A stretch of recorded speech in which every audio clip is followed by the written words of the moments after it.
Good afternoon. My self Pradeep Kumar, reasoning faculty, Mahindra education private limited. आज साइलोग्स का एक क्वेश्चन लिया है मैंने। साइलोग्स में क्या होता है, सबसे पहले आपको कुछ स्टेटमेंट दी जाती हैं और उसके बाद कंक्लूजन दिए जाते हैं। आपसे कंक्लूजन के बारे में पूछा जाता है कि जो गिवन कंक्लूजन है उनमें से कौन से कंक्लूजन स्टेटमेंट के अकॉर्डिंग फॉलो कर रहे हैं, मतलब स्टेटमेंट को फॉलो कर रहे हैं। तो सबसे पहले आपको जो कंक्लूजन दिए स्टेटमेंट दी होती है उनका वेन डायग्राम बनाना होता है। तो सबसे पहले हम वेन डायग्राम बनाना सीख लेते हैं। देखो, आपकी जैसे ये फर्स्ट स्टेटमेंट जो दी हुई है उसमें क्या कह रहा है, सम ए आर बी, मतलब वो क्या कह रहा है कि ए का कुछ पार्ट बी है। तो सबसे पहले बनाएंगे वेन डायग्राम। कैसे बनाएंगे, हम एक सर्किल ड्रा कर देते हैं। जैसे ये मैंने सर्किल बनाया और इस सर्किल को मैंने मान लिया ए, ठीक है। तो सम ए आर बी का मतलब क्या है कि ए का कुछ पार्ट बी है। कैसे बनाएंगे, सम ए आर बी।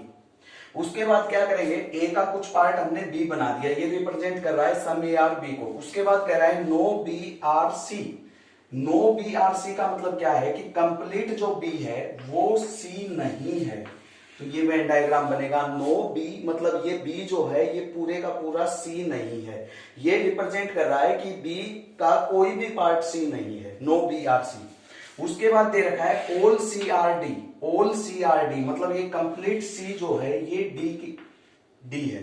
तो ऑल सी आर डी मतलब पूरा सी क्या होगा, डी होगा। तो ये जो है ये मेन चीज है, इसको वेन डायग्राम बोलते हैं। एक बार फिर से रिपीट करता हूं, सम ए आर बी का मतलब ए का कुछ पार्ट बी है। उसके बाद नो ए आर बी का मतलब ये पूरा बी सी नहीं है, नो बी आर सी। उसके बाद all C are D, complete C जो था ये डी के अंदर आएगा, पूरा सी डी है।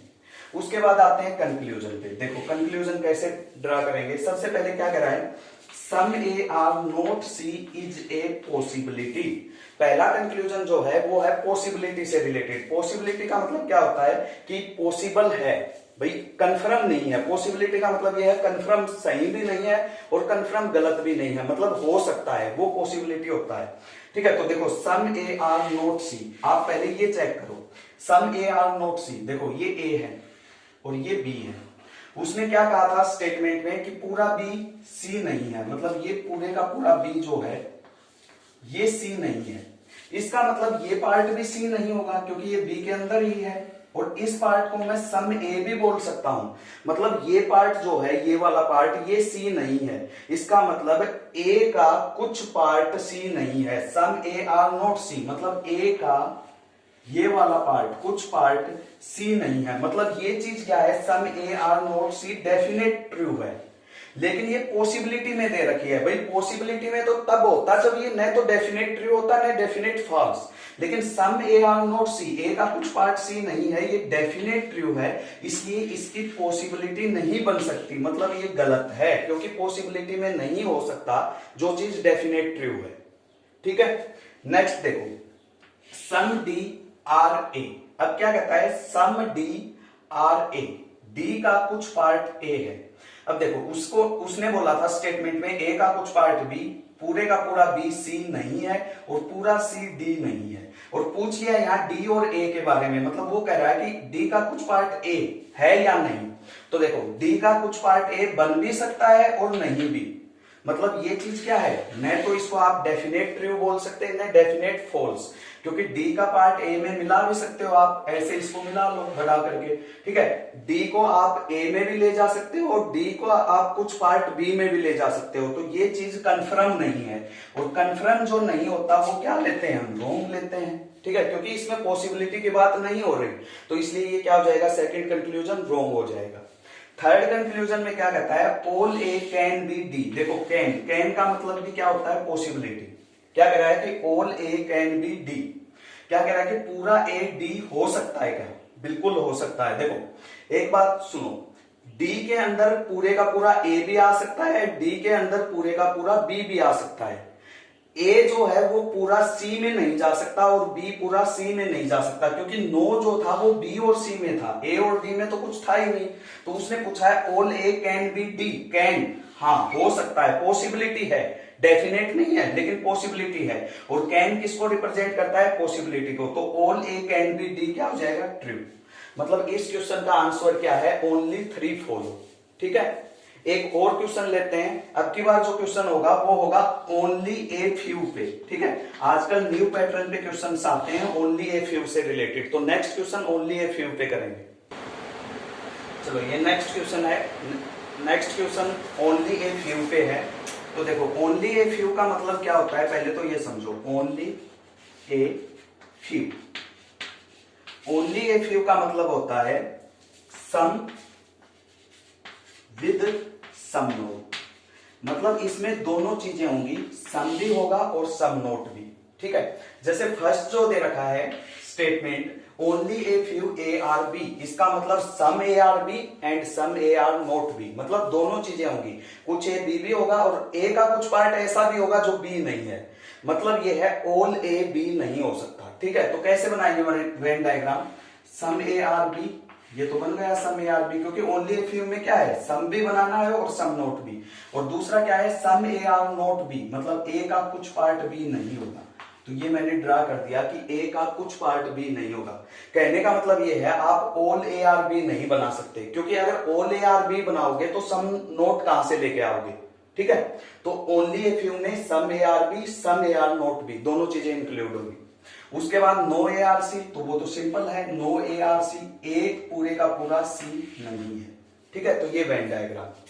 उसके बाद कंक्लूजन पे आते हैं। देखो सबसे पहले क्या कह रहा है, some C are definitely not B.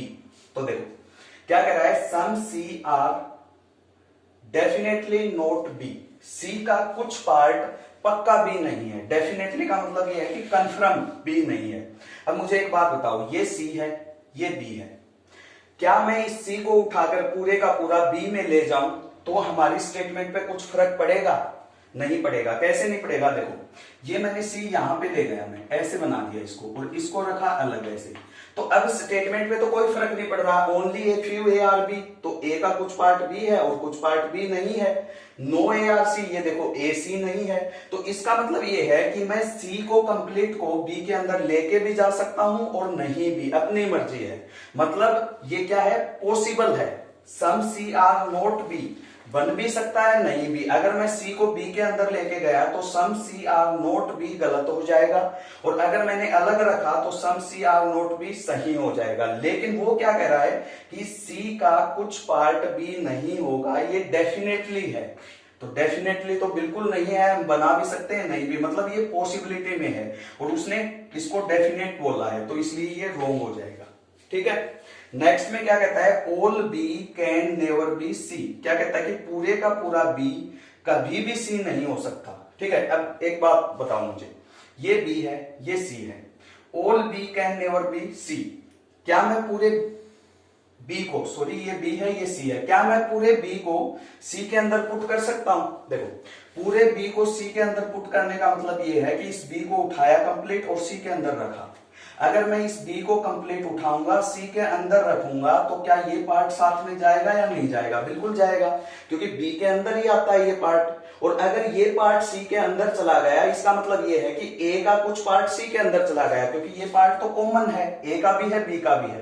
तो मैं पूरे बी को सी के अंदर कभी भी नहीं ले जा सकता। क्यों? क्योंकि इस पार्ट के कारण। अगर ये पार्ट अलग होता तो मैं बी को सी के अंदर ले जा सकता था।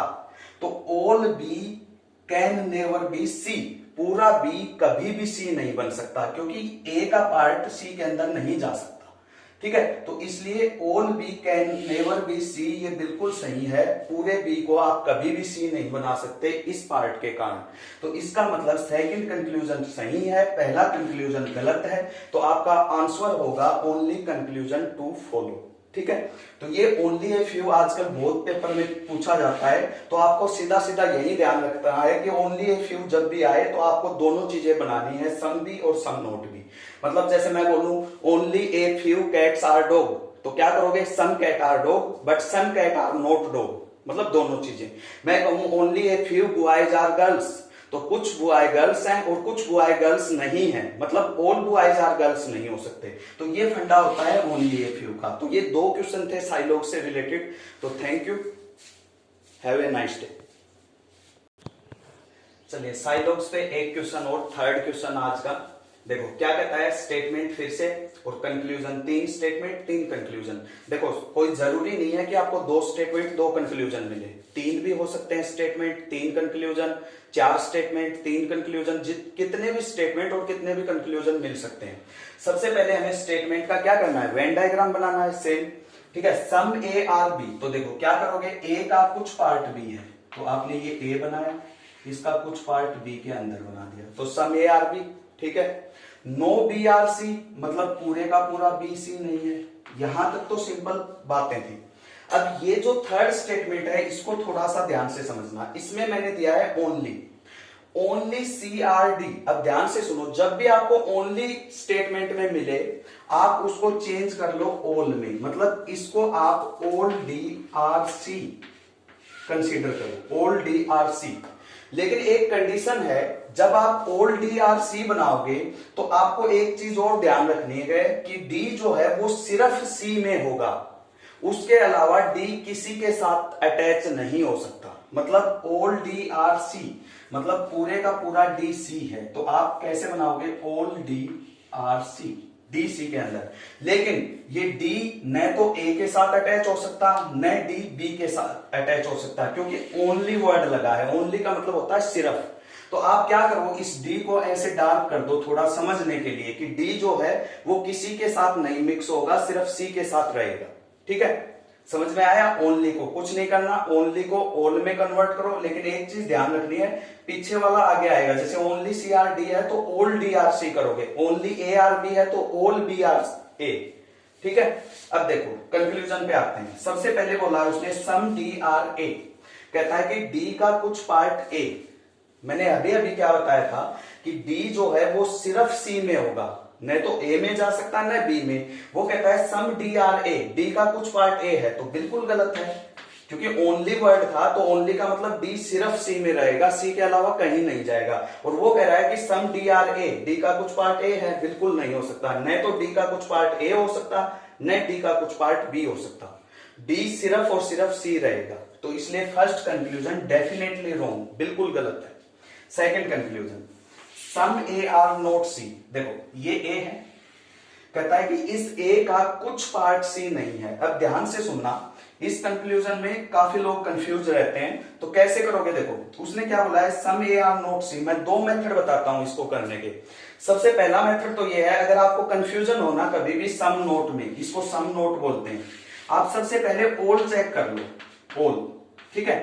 अगर ओल वाला सही है मतलब डेफिनेट ट्रू है, तो सम नोट हमेशा क्या होगा, डेफिनेट रॉन्ग होगा। और अगर आपका ओल वाला डेफिनेट रॉन्ग है तो सम नोट हमेशा क्या होगा, सही होगा। और अगर आपका ओल वाला कंक्लूजन डाउटफुल है, डाउटफुल का मतलब क्या है, पॉसिबिलिटी में है, तो सम नोट भी क्या होगा आपका, पॉसिबिलिटी में होगा। ये चीज ध्यान रखो। अगर कभी भी सम नोट में कंफ्यूजन हो, कुछ नहीं करना, जहां भी सम नोट दिया हुआ है वहां ओल लगाओ। ओल सही है तो सम नोट गलत, ओल गलत है तो सम नोट सही, और ओल डाउटफुल मतलब पॉसिबिलिटी में है तो सम नोट भी पॉसिबिलिटी में। तो देखो अब सम ए आर नोट सी है, आप चेक करो ओल ए आर सी, क्या आप पूरे ए को सी बना सकते हो। लास्ट क्वेश्चन में ही बताया था मैंने, पूरे ए को सी बनाने का मतलब है ये पूरा ए सी के अंदर जाए, मतलब ये पार्ट भी सी के अंदर जाएगा, और ये पार्ट तो सी के अंदर जा ही नहीं सकता क्योंकि no B are C given है। तो ओल ए आर सी कभी नहीं बन सकता। और अगर all A R C definite wrong है तो सम नोट क्या हो जाएगा, सही, तो ये सही हो जाएगा, ठीक है। फिर से रिपीट करता हूं, जब भी सम नोट गिवन हो कंक्लूजन में, आप ओल चेक करो। क्या चेक करोगे, ओल ए आर सी। ओल ए आर सी क्या है, डेफिनेट रॉन्ग, क्यों, क्योंकि ये पार्ट सी में नहीं जा सकता। तो all A R C definite wrong है तो सम ए आर नोट सी क्या हो जाएगा, डेफिनेट ट्रू। ओल रॉन्ग तो सम नोट सही, ओल सही तो सम नोट रॉन्ग, और ओल डाउटफुल तो सम नोट भी डाउटफुल, ठीक है। दूसरा मेथड अगर इसको कंसेप्ट से समझोगे तो देखो कैसे ये सही है। वो क्या कहता है कि सम ए आर नॉट सी, वो कहता है कि इस ए का कुछ पार्ट ऐसा है जो सी नहीं है। ये बात कैसे सही है, देखो ये पूरा ए है और ये पार्ट ए का ही है, इसको मैं सम ए बोल सकता हूं ना, क्योंकि ए में से ही कुछ पार्ट लिया गया है। क्या मैं ए के इस पार्ट को सी बना सकता हूं? नहीं बना सकता, क्योंकि ए का ये पार्ट बी में इंक्लूड है। तो सम ए आर नॉट सी, ए का कुछ पार्ट ऐसा है जो सी नहीं बन सकता। कौन सा पार्ट? ये वाला। तो बिल्कुल सही बात है, ए का कुछ पार्ट सी नहीं बन सकता, ये वाला पार्ट ए का सी नहीं बन सकता, इसलिए ये डेफिनेट ट्रू। थर्ड कंक्लूजन पे आते हैं। देखो थर्ड में क्या कहता है, some C are not A is a possibility. अब के बाद पॉसिबिलिटी में है, और जस्ट इसका रिवर्स है, सम सी आर नॉट ए। तो देखो क्या करोगे आप, सम सी आर नॉट ए है, मैंने क्या बताया था, जब भी सम नॉट हो ऑल चेक करो। आप चेक करो ऑल सी आर ए,